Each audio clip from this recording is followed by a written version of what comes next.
देखिए, देश में लोकसभा चुनाव 7 चरण में हो रहा है। मध्य प्रदेश की बात करें तो मध्य प्रदेश में लोकसभा चुनाव 4 चरणों में हो रहा है, यानी कि मध्य प्रदेश की सभी 29 सीटों पर 4 चरणों में मतदान प्रक्रिया संपन्न हो रही है। अब तक 3 चरणों में 21 सीटों पर मतदान हो चुका है।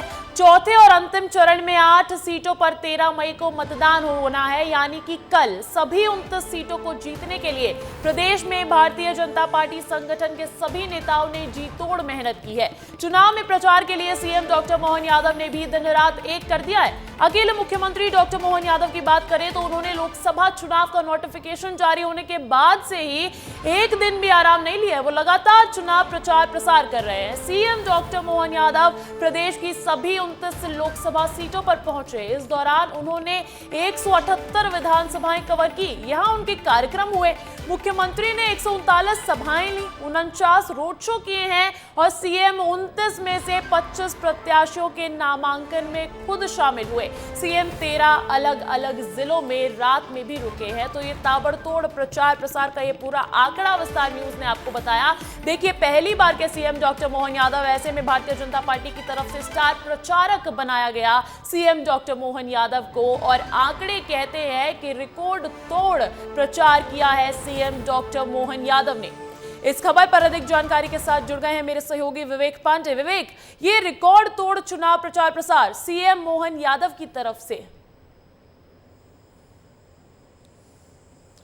अंजलि, ये बात सही है कि मोहन यादव ने सबसे ज़्यादा चुनाव प्रचार किया है, लेकिन एक दिलचस्प बात है कि उन्होंने चुनाव प्रचार के साथ साथ लोकसभा सीटों में रात को रुके। वो रात को रुकने का मतलब ये है कि वहाँ पे स्थानीय स्तर पे संगठन और तमाम सारे प्रत्याशियों के बीच जाकर उन्होंने चर्चा की। और एक दिलचस्प बात ये है कि मोहन यादव पहली बार मुख्यमंत्री बने, लेकिन उनके मुख्यमंत्री के कामकाज को लेकर जनता सबसे ज़्यादा उत्साहित रही। और सबसे ज़्यादा बात कर ली जाए तो राज्य और केंद्र सरकार की योजनाओं को लेकर, तो तमाम सारे योजनाओं को लेकर वो बीच में जाते रहे। और इसी का नतीजा है कि वो हर बात यही कहते रहे इस पूरे चुनाव में कि अच्छा विवेक, 29 लोकसभा सीटों की बात करें, विश्लेषण क्या कहता है? कौन सी सीटों पर खास फोकस दिखा सीएम डॉक्टर मोहन यादव का? देखिए, वो 29 की 29 सीटों पे गए। और सबसे दिलचस्प बात है कि पहले फेज का जब इलेक्शन हुआ था तब सबसे ज़्यादा अगर कहीं पे फोकस था बीजेपी का और खुद डॉक्टर मोहन यादव का सीएम बतौर सीएम, तो छिंदवाड़ा था। छिंदवाड़ा की वो सीट है जिसको लेकर बीजेपी कई सालों से कोशिश कर रही है कि छिंदवाड़ा में कांग्रेस को हराकर बीजेपी का कब्जा बरकरार किया जाए। लेकिन यहाँ पर सबसे एक दिलचस्प और पहलू ये देखने के लिए मिला कि सीएम के अलावा तमाम सारे मंत्री से लेकर केंद्रीय गृह मंत्री अमित शाह यहाँ उनके दौरे हुए। और उनके दौरे से पहले कांग्रेस के कई बड़े नेताओं को बीजेपी में शामिल कराया। कमलनाथ के करीबियों के बीच बीजेपी पहुंची और उनकी जगह पे जो तमाम सारे कांग्रेसी थे उनको बीजेपी में शामिल कराया। तो ये एक बहुत बड़ी रणनीति का हिस्सा रहा। और यही भारतीय जनता पार्टी की रणनीति तो रही है विवेक। देखिए, सिर्फ मध्य प्रदेश तक ही सीमित नहीं रखा मध्य प्रदेश के सीएम को, यूपी में भी उनके दौरे प्रचार प्रसार करवाया भारतीय जनता पार्टी ने। बहुत बहुत शुक्रिया विवेक तमाम जानकारी के लिए। तो देखिए, चौथे चरण की हम बात कर रहे हैं। अब चौथे चरण के लिए शनिवार को शाम 6 बजे चुनाव प्रचार पूरी तरह से थम गया। अब प्रत्याशी केवल डोर टू डोर जाकर ही कैंपेन कर सकेंगे। इस चरण में किस राज्य की कितनी सीटों पर मतदान होना है और इसके लिए एमपी के दिग्गजों की क्या तैयारी है, जानने के लिए देखिए ये रिपोर्ट। 13 मई को होने वाले चौथे चरण के मतदान के लिए चुनाव प्रचार आज थम गया। इसमें 10 राज्यों की 96 सीटों पर मतदान होना है। इस चरण में कुल 1717 प्रत्याशियों की किस्मत का फैसला होगा। आंध्र प्रदेश की 25 सीटों पर मतदान, तेलंगाना की 17 सीटें, उत्तर प्रदेश की 13 सीटें, महाराष्ट्र की 11 सीटों पर होगी वोटिंग। मध्य प्रदेश और पश्चिम बंगाल की 8-8 सीटों पर मतदान, बिहार की 5 सीटें, झारखंड और उड़ीसा की 4-4 सीटें और जम्मू कश्मीर की 1 सीट पर डाले जाएंगे वोट। मध्य प्रदेश की 8 सीटों पर होने वाले चुनाव में 74 प्रत्याशी मैदान में हैं। यहां बीजेपी और कांग्रेस ने पूरी ताकत झोंक दी है। सीएम डॉक्टर मोहन यादव, पूर्व सीएम शिवराज सिंह चौहान सहित प्रदेश के तमाम बड़े नेता सभाएं कर रहे हैं। कांग्रेस के वरिष्ठ नेता भी मालवा निमाड़ अंचल में डेरा डाले हुए हैं।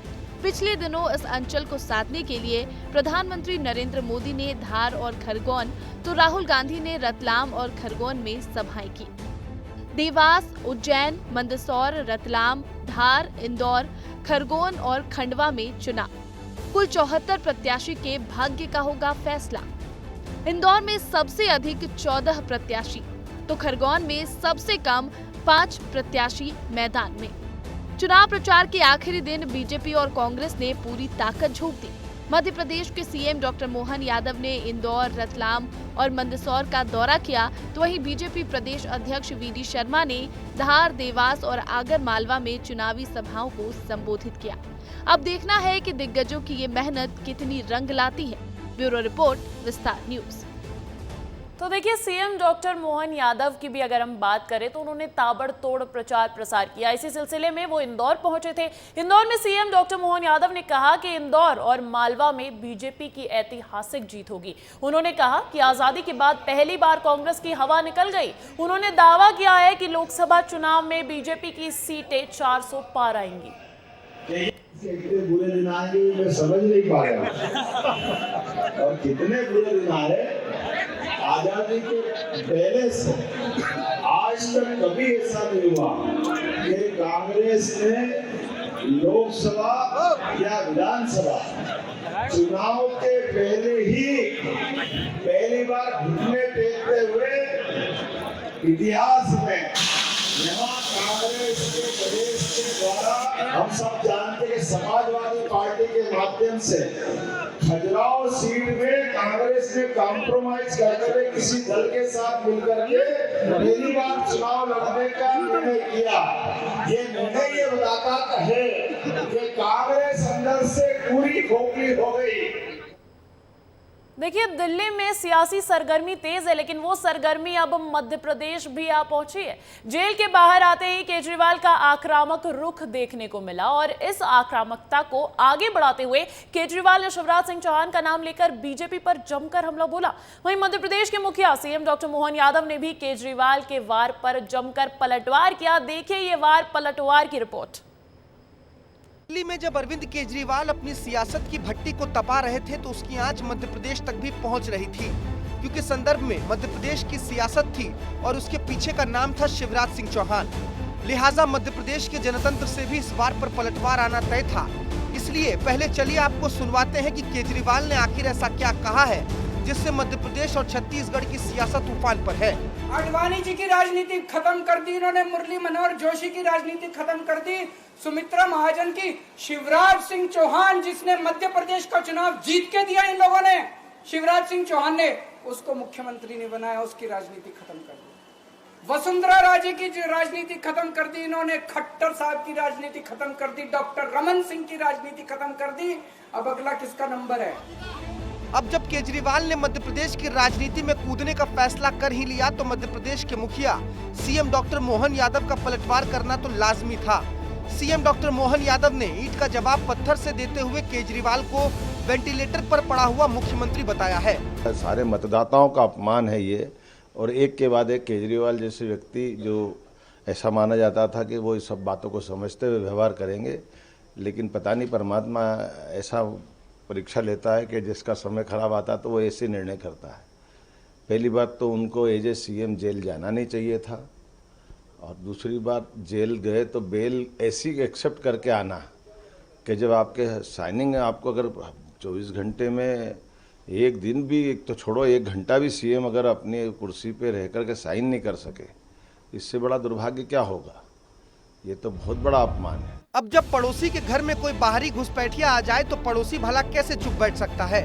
सीएम डॉक्टर मोहन यादव के बाद अब छत्तीसगढ़ के मुखिया सीएम विष्णुदेव साय भी इस रण में कूद पड़े हैं और अरविंद केजरीवाल को विष्णुदेव साय ने अपना घर बचाने की नसीहत दी है। कौन बोल रहे हैं? अरविंद केजरीवाल बोल रहे हैं। वो लोग अपना घर पहले देख लें, हम लोग का घर मजबूत है, हम लोग की चिंता बिल्कुल भी नहीं करें।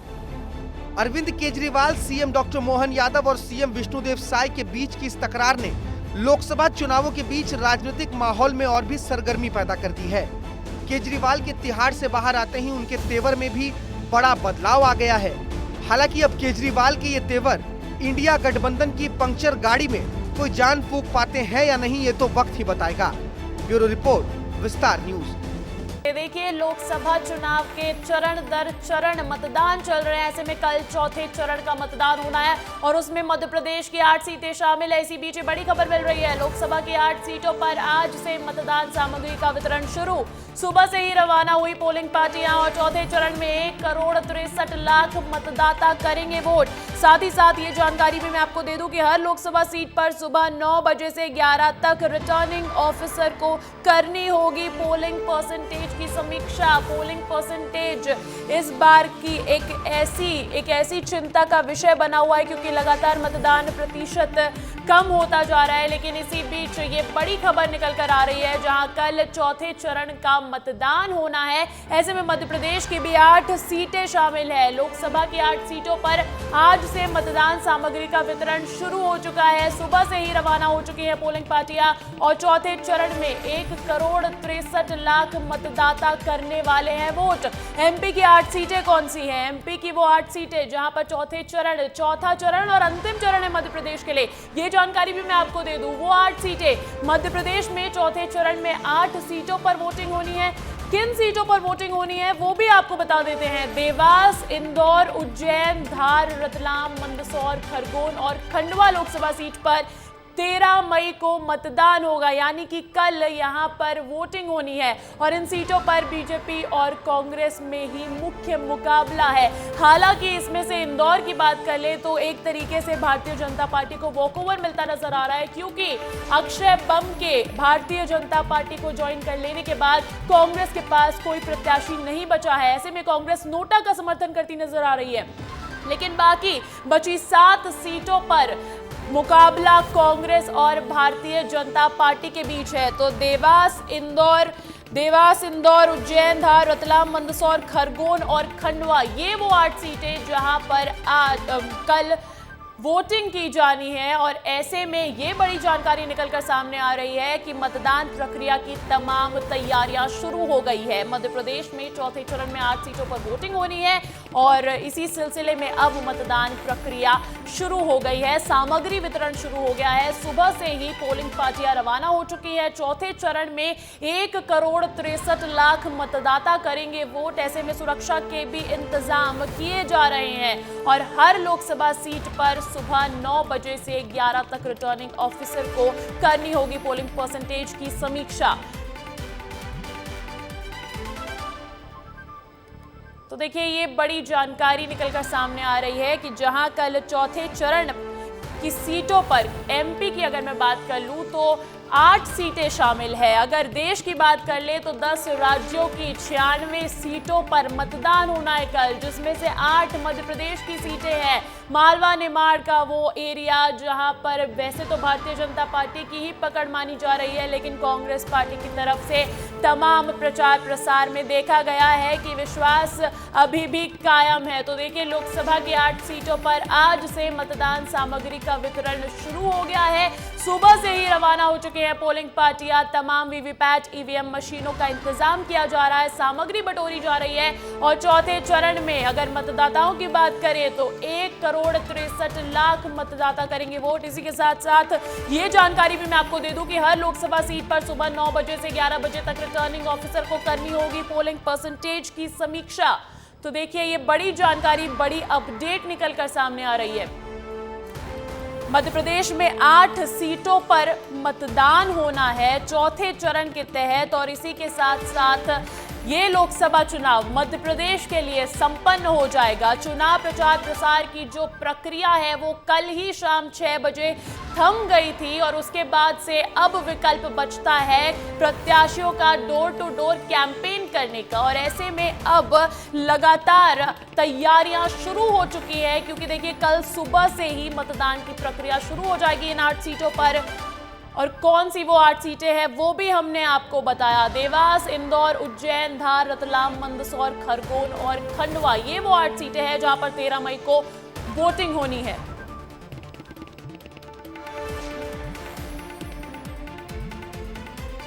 तो देखिए, अपने विवादित बयानों से सुर्खियों में रहने वाले कांग्रेस के पूर्व केंद्रीय मंत्री कांतिलाल भूरिया के खिलाफ इस बार बीजेपी ने अपनी कमर कस ली है। भूरिया की 2 बीवी 2 लाख वाले बयान के बाद बीजेपी आक्रामक हो गई है। इसी कड़ी में बीजेपी के प्रतिनिधिमंडल ने आज निर्वाचन आयोग में शिकायत की है, लेकिन इससे पहले भी भूरिया कई बार ऐसे ही विवादित बयान दे चुके हैं।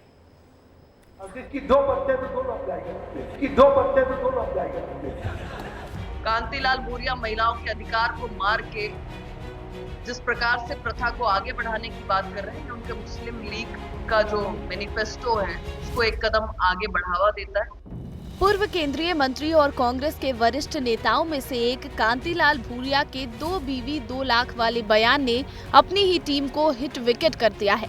कांतिलाल भूरिया ने जैसे ही ये बयान दिया तो बीजेपी को कांग्रेस को घेरने का एक और मौका मिल गया और बीजेपी ने भी इस मौके का पूरा फायदा उठाते हुए कांग्रेस को उन्हीं की पिच पर जाकर क्लीन बोल्ड कर दिया। भूरिया के इस बयान के चंद घंटों बाद ही बीजेपी का एक प्रतिनिधिमंडल मुख्य निर्वाचन पदाधिकारी अनुपम राजन के पास पहुंचा और मध्य प्रदेश कांग्रेस के अध्यक्ष जीतू पटवारी और कांतिलाल भूरिया की शिकायत करते हुए उनके इस बयान को महिला विरोधी करार दिया। बीजेपी ने अपनी शिकायत में कहा, भूरिया ने रतलाम के शिवगढ़ में एक चुनावी सभा में कांग्रेस की घोषणाओं को गिनाते हुए कहा कि कांग्रेस हर महिला को 1 लाख रुपए वार्षिक देगी और जिसकी 2 पत्नियां होंगी उन्हें 2 लाख रुपए देने वाला बयान दिया था और इसका समर्थन मंच पर मौजूद प्रदेश कांग्रेस अध्यक्ष जीतू पटवारी ने भी किया, इसलिए दोनों के विरुद्ध कार्रवाई की जाए। चाहे राष्ट्रीय स्तर के नेता हो या फिर राज्य स्तर के, कांग्रेस के लिए खुद की टीम ही विभीषण की तरह काम कर रही है और कांतिलाल भूरिया के बयानों की फहरिस्त तो इतनी लंबी है कि उसे सुनते सुनते आप अपना सिर पकड़ लें। कांतिलाल भूरिया ने इससे पहले कौन कौन से विवादित बयान दिए हैं, एक बार उस पर भी नजर डालते हैं। 10 मई 2024 कांतिलाल भूरिया का 2 लाख 2 बीवी वाला बयान। 17 अप्रैल 2024 कैबिनेट मंत्री नागर सिंह चौहान के पिता को बताया था डाकू। 10 मई 2023 प्रदेश में कांग्रेस सरकार आई तो बैन कर देंगे बजरंग दल। 30 जुलाई 2023 मोदी की पत्नी इधर उधर रोती घूम रही है, वो क्या महिलाओं की इज्जत करेगा। 2 फरवरी 2021 राम मंदिर के नाम पर चंदा लेकर शराब पीते हैं बीजेपी और आरएसएस के लोग। कांग्रेस के दिग्गज नेता मणिशंकर अय्यर और सैम पित्रोदा पहले से ही कांग्रेस के लिए गले की फांस बने हुए थे कि अब कांतिलाल भूरिया और जीतू पटवारी भी कांग्रेस की पंक्चर पड़ी गाड़ी में तोड़फोड़ करने का काम कर रहे हैं। ब्यूरो रिपोर्ट, विस्तार न्यूज। और देखिए, आगर मालवा में कलयुगी पिता की शर्मनाक करतूत सामने आई, जहां एक पिता ने ही अपनी नाबालिग बेटी से 7 साल तक दुष्कर्म किया। इतना ही नहीं, जब मासूम ने अपने पिता की करतूत लोगों को बताने की कोशिश की तो पिता ने अपने भाई के साथ मिलकर मासूम को अगवा कर लिया और उसे धमकाया। मामले की जानकारी जैसे ही पुलिस को मिली, पुलिस ने आरोपी पिता को गिरफ्तार कर लिया है, लेकिन आरोपी का भाई फरार हो गया, जिसकी पुलिस तलाश कर रही है। थाना आगर कोतवाली में एक पुत्री के द्वारा पिता पर दुराचार का मामला पंजीबद्ध कराया गया है। थाना कोतवाली में अपराध पंजीबद्ध करके उसकी विवेचना की जा रही है। मुख्य आरोपी को गिरफ्तार कर लिया गया है और चूंकि पिता और पुत्र एक सामाजिक रिश्ता, पवित्र रिश्ता होता है, इस पर लांछन लगा हुआ है। तो माननीय न्यायालय से भी हम अनुरोध करेंगे कि आरोपी को त्वरित सुनवाई करके, फास्ट ट्रैक कोर्ट में सुनवाई करके और प्रकरण का शीघ्र निराकरण कर आरोपी को सजा दिलाई जाए, ऐसा हमारा प्रयास रहेगा। चलिए, जाते जाते आपको करवाते हैं भगवान बद्रीनाथ के दर्शन। आज से बद्रीनाथ भगवान के कपाट खुल गए हैं। वैदिक मंत्रोच्चार और श्री बद्री विशाल लाल की जय के नारों के साथ बद्रीनाथ धाम के कपाट खोले गए। इस समय 20,000 से ज्यादा श्रद्धालु मौजूद थे। इससे पहले ब्रह्म मुहूर्त में मंदिर के बाहर गणेश पूजन हुआ और इसके बाद पुजारियों ने द्वार पूजा की। मंदिर का कपाट 3 चाबियों से खोला गया। ये 3 तस्वीरें देखिए, सज गया है दरबार, बद्रीनाथ बाबा का दरबार। ऐसे में भक्तों का जोश वहां देखने को मिला जब कपाट खुले और साथ ही साथ भारी संख्या में श्रद्धालु वहां पहुंचे हैं। 20,000 से ज्यादा श्रद्धालु मौजूद रहे जब बद्रीनाथ के कपाट खुले।